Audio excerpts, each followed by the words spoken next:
preferred way of working with actors? Um, uh, and like how, and what way do you communicate them to maybe perhaps get them to do something that you're wanting to see them do, you know, like a physical action or an emotional response? So I was just curious, and has that work, and Brydie, I don't know if you just done documentaries. Oh, but I do have a question for you about so I do Yeah, have a question sort of related to this. Um great.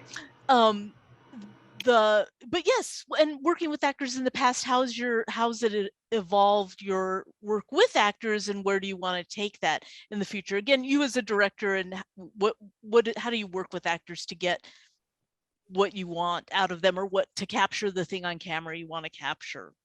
How about uh, uh, Ashley and Rachel? Okay, so the way that I work with actors is, well, I think first of all, it's like finding the right ones, is always good. Um, so we were pretty thorough with the casting process. And then beyond that, for example, like we don't actually see the coming out on screen. It happens off screen and we see the aftermath. But I did have the actors, we went outside and we ran it as an improv. I was like, well, let's do it. You'll come out to your parents and then, we'll shoot the aftermath of it. So I do like to work with improv, sometimes, and this sort of thing. But it kind of depends on the scene, yeah. I mean, that's such a great idea to run. I mean, like as an actor, that would be appealing to me, to like actually make that happen, you know, whether it was going to be in the film or not. Thank Yeah. you for sharing that. And there was one other thing that was kind of fun is like there's a scene where the mom is looking for her keys. Like our protagonist is like swiping through her phone on Instagram and then she hides it. Her mom runs in late for church and she's looking for her keys. So for that one, I thought it would be fun if we just had the production designer each time hide the keys somewhere on set, so that the actor would really have to find it. And, it was fun. That's awesome. Great, great. Thank you. How about Jordi? What is your process working with actors? Sure. So mine is a pretty eclectic mix, I think, of things because so I'm Dutch and I'm currently working in the Netherlands again, but I had my training in New York. So my training as an actor's director was very like, typically New York, very technique laden and very psychology heavy. And then I came back to the Netherlands to try that approach on Dutch actors, and they just said, "What are you talking about? You just want it faster or slower?" And so I was like, "Wait, what's what's going on here? What approach should I be using?" And over the years, as I've worked with actors from very different cultures as well, I've realized that like 90% of my work is really takes place before we actually walk onto set. I feel like in my particular case, it's very much about building a relationship with the actors beforehand, getting to know each other as people, getting them to understand why I want to make the film, what I see in this universe, what I see in the characters, and then kind of shape it with them as well in such a way that they don't feel restrained by any kind of like any kind of limitations, either stemming from the screenplay or from my shot list or anything like that. So that by the time we come to set, I actually can speak in terms of just a little bit faster, just a little bit slower, because we've done all the work beforehand in a way. And on Foster, that was particularly important because this was my first time working with child actors, and it was very tricky to try and do that in like during the lockdowns because we could not physically get together in the way that I wanted to get together. I could not easily build that relationship. And the one time we tried a Zoom rehearsal, that was probably the single most awkward experience in my life. But eventually we did manage to get together, and I had the actors who played the dads, I had them just take the kids out for a day of fun together without me even present. And I gave them a little disposable camera, and they just came back with like all these wonderful stories and with like ice cream on their face still, and this like amazing roll of film filled with pictures of them. And one of them actually ended up being the film's poster as well, because they had created something between them that I didn't even have to be part of, and that they transferred that onto the set with them. They were pretty like a functioning family almost because of that. That's awesome. Thank you for sharing that. Thank you. Oh, and maybe And one last thing to add, if yeah, I may, is like please, please. what I'm really happy with about this particular shoot is that we got to shoot the film almost entirely in sequence, which was apparently for especially for the child actors was so useful. And it also meant that the fifth character that walks into the film, the biological dad, really was not on set until the third day. So by the time he came to set, like he did feel like an intruder, even though he's like the nicest guy on earth. But everybody was like, what are you doing here? Like this is our unit. Like we don't understand why you're here. And that kind of that discomfort translated so well to the way especially the kids are reacting to him on screen. Yeah, I agree. Boy, I'll say, yeah, they were like, yeah, that's great, but that was the real dad of the youngest boy. Yeah, he played the real dad at least. Yeah. Yeah. That actor. It was so it Yeah, wasn't. yeah. Sorry, that actor. Yeah. Oh, so he's an actor, but not the actual dad. Okay, No, exactly. awesome, awesome. Luigi, what do you work with the director? Do you work with the actors? Are you married to the director? Is the Oh director? no. Okay, just checking. Just checking. So the director of the short is he's my creative partner. We've been doing short films ever since 2008. He's my straight best friend. And we're like this writer director tandem. I will say as a writer, how I deal with the actors is I have to have table read. I have to have I would like to see first how they interpret what's on the page, and because as a writer, you have a certain like it sounds a certain way in your mind, and I want to see their take on it. Brydie, I guess my question was like you had so many intimate shots of Florrie, like so many close-ups, and it seemed very intimate. And she says she's like, I don't like to be photographed. She's like, I don't want to be in movies, blah blah blah blah blah. How did you work with her to make her feel comfortable being, having a camera that close and being willing to watch that the footage for the very first time at the end of the documentary of Barbara? Yeah. I mean, I think we were so communicative about it. She was very forthcoming about the fact she didn't love being on camera. We had conversations that, this is about Barbara's legacy. It's through the lens and love of Florrie, but at the end of the day, it's kind of Barbara's world and her part in that. And I think that we just talked through specifically the shoot dates and what would happen, all of the shots, all of the coverage. We talked about while this was a documentary, we filmed it like we shot coverage. It was we had a shot list because so much of that is like B-roll for the one interview that we did. But I think we were just kind of on the same page at all times. We talked about her being on camera a lot, what she was comfortable with, what she didn't want to be doing, to be talking about. And yeah, that last scene I think was in particular, I mean, incredibly intimate. It was the first time that she had seen those tapes. And she knew that they existed for a long time, and we had always discussed the idea of screening it in a theater. It was at Anthology, which is a theater in New York that Barbara had screened at many times throughout her career. So we were really just open about every shoot date, what it would entail, what we talked about. We went through a lot of the main questions. But I think it was after nearly 2 years of just building trust and talking about the topic and just being sensitive as a filmmaker and a filmmaking team as well to Florrie, and that it was a lot of things. It's sensitive to talk about your partner who's passed, and I think it was also something that was, and she talks about this in the film and otherwise, but it was also exciting. It's kind of this new relationship that she does have with Barbara, being able to kind of discover these things that Barbara left behind specifically for her, like these video letters, it's a blessing, even though it's difficult. And I think that, you know, the way it came to be through me making a film about Barbara and about their relationship and about Flory carrying on Barbara's legacy.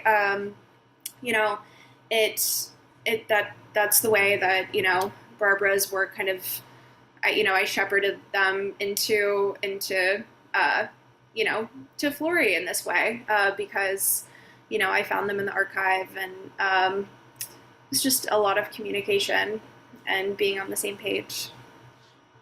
Great, thank you for sharing that. And Luigi, we lost you at table read. You were saying you needed to have a table read because like I as a writer like envision it a certain way in my head, and I would like to see how they interpret what I wrote and see, like, is it better, is it the same, or what I would like to take out of the table read, take away from the table read is like a marriage of the two. Thank you. Well, and then when it's being shot, are you on set when it's being shot? Yes. Yeah, I'm also, so how we do it is the director Gino, he checks in with me to see, like, you know, like, I like that take, do you like that take? And yeah, the good takes are the ones that we both agree on. Cool. And just sort of curious, like, I'm just guessing that you probably don't talk directly to the actors, but you talk to Gino and then he talks to the actors. Is that your arrangement, or what is your arrangement? I wish we were that, like, professional, but no, we do have, like, our own conversations with the actors. Nothing to contradict the other, I think, like, because we both go into the shoot, like, as a united front. But yeah, we do, like, if there's something that I feel like I could explain better to the actors, I would do it, and if it's something that he can do better, he'll do it. Cool. Thank you for sharing that. You know, here's another question I wanted to ask people. I just noticed in all of these films, and a couple of the films of the filmmakers who aren't here, the economy of shots and, like, close-ups and shots where there was no dialogue. Like, I really appreciated seeing those moments in all of the films where there was no dialogue, but there was a close-up of somebody's face, or and I just wonder, how are you deciding to pick those things to move the story forward? You know, like, there's a close-up of the shoe, but yet that moves the story forward, or stuff like that. Are you guys open to speaking about that? Or story, there's not a ton of dialogue. I think that's also because, you know, our character has kind of been silenced, closed off.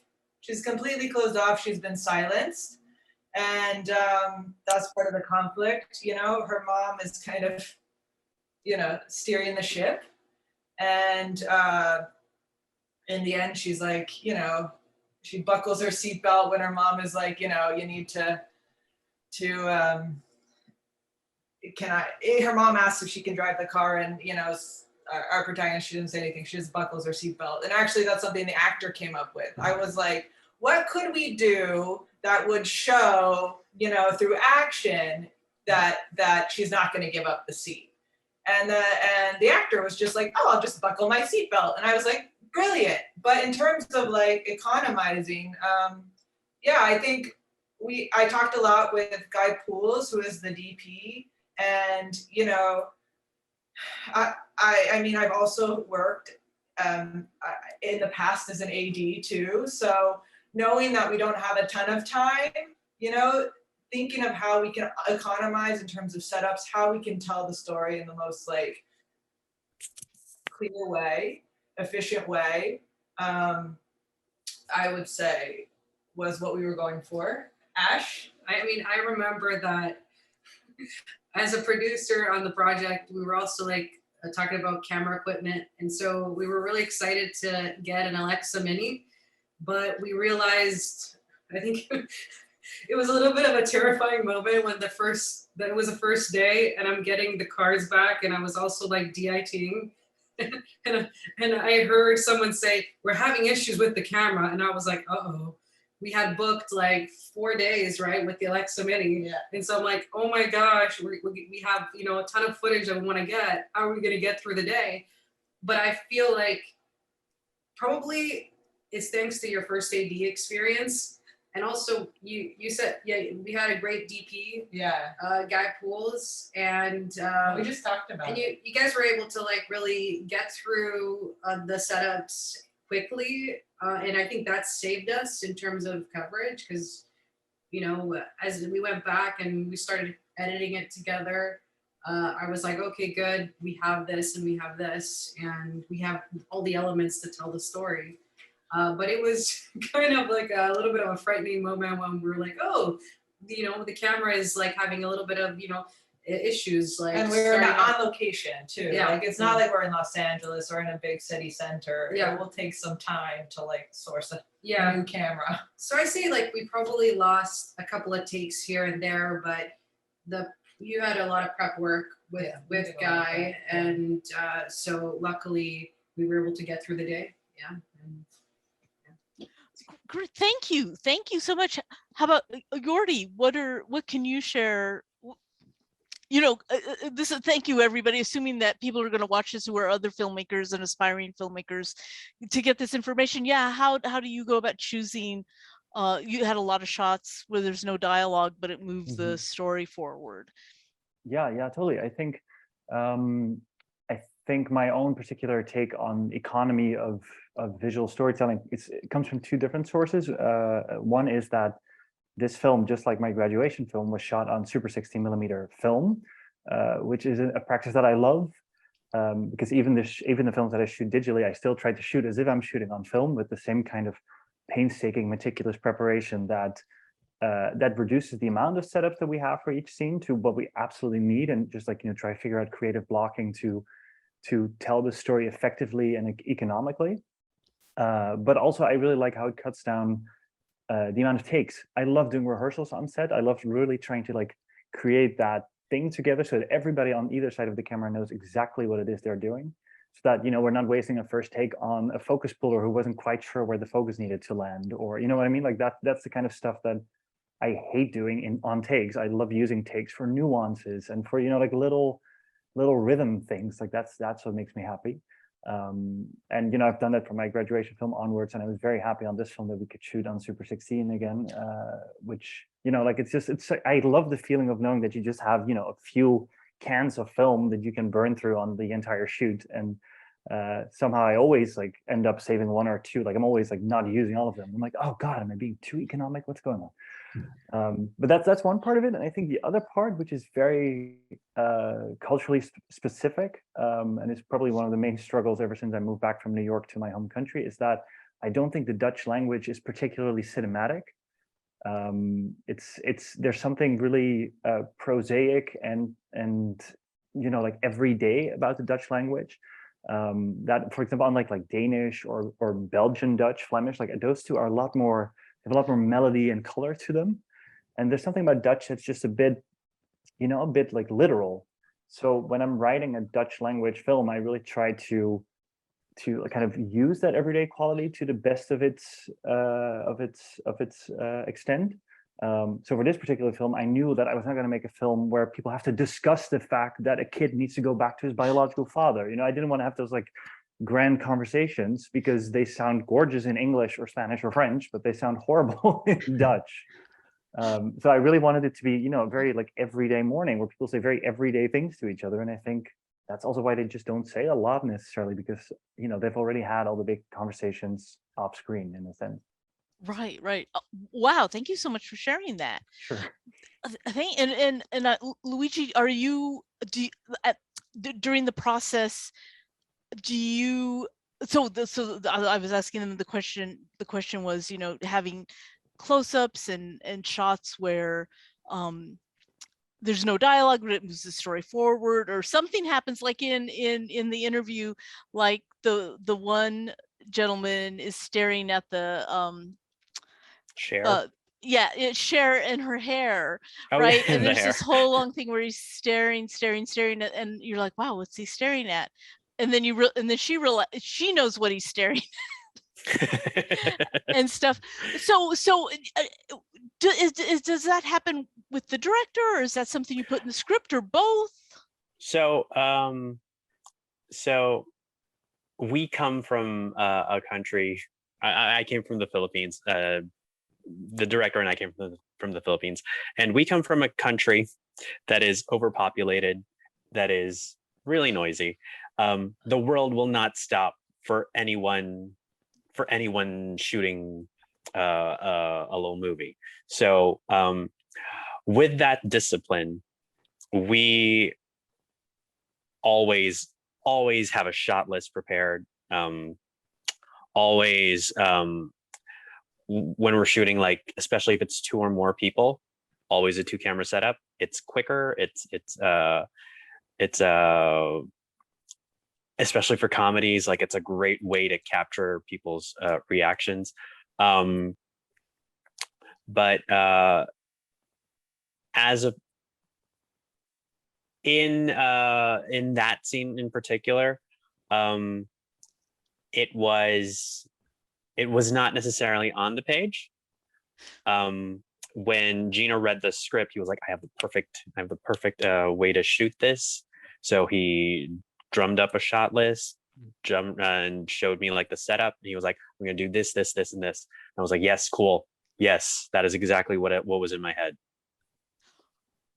Awesome, awesome, cool. Thank you so much for sharing that. Thank you. And Brydie, maybe this is a little bit redundant, but, like, there's a ton of close-ups of Florrie's face that are so moving. And when she's not saying, she's not saying anything, she's looking at something, or perhaps maybe thinking about something. Why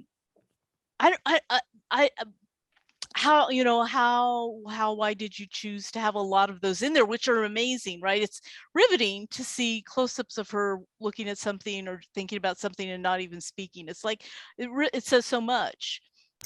Yeah, I just wanted to depict her experience, that she had been going through Barbara's archive, her personal things, boxes, and just kind of cleaning out her own home for about a year prior to us filming in her home those scenes. So I wanted to just show almost a reenactment of what, just kind of a conglomeration of her experience, what she had been doing, just going through by herself, looking at these materials, reading them, kind of processing them. And I wanted, she had, favorite pieces and letters that she discovered, and, love notes and pieces of artwork and things. So I wanted to kind of just show that that experience, and a lot of the, her most favorite things that she found were in that scene, on the table. She had set things aside, because Barbara's formal archive is at Yale University, and so much was, before, she died, so much went to Yale. So Florrie was kind of going through, she since moved from New York back to California, and she was kind of organizing, more things to go to Yale, but also things she wanted to keep and keep in her move. So that was the very particular, moment in her life right then when we were filming. So she kind of had a pile of things to keep, and things that were going back to Yale. So it was going through a lot of, of things from both of those piles. But yeah. Well, and it was beautiful to capture her being present. Yeah. It was a nice, I think it was a nice, exchange. Like I said, so much of this was what she was doing in solitude. It was during the pandemic. She was going through an appraisal process, but via Zoom. So it was a very, a process she did on her own. And so I think this was an exchange that we created, that we were able to, you know, go through some, you know, a lot of these materials and talk about them and talk about the significance of them, you know, and talk, yeah. So I think that was, you know, the it was just, you know, I think it was she was excited about it as well in that regard. Cool. Thank you so much. Thank you.